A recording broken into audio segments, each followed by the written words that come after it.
moving forward. Nananawagan ako sa lahat ng ating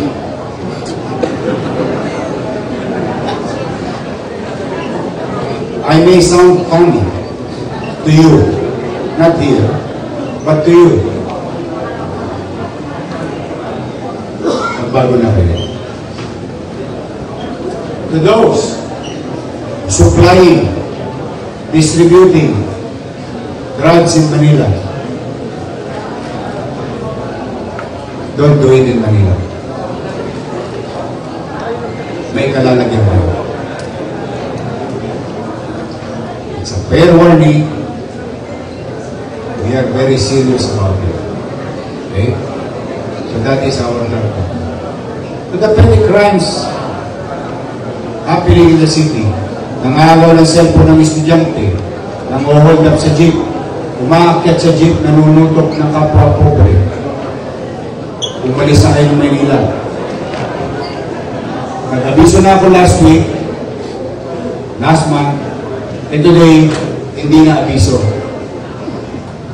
We'll make sure I will meet you here in the same table in a matter of few hours if you will not stop. We will present you.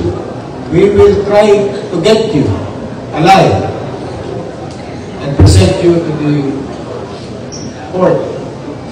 Pero hindi kami mangingimi na kapag kayo binalbon na sa dibdib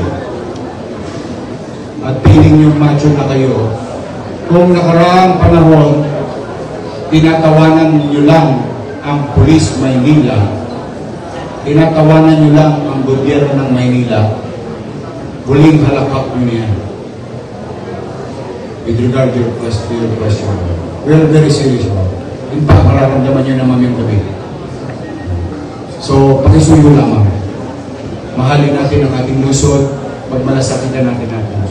Sa mga naapili, na biktima, in our own little way, we will use all the resources of the government to keep our city clean, kaayaya, maliwalas, at panatag na pamumuhay.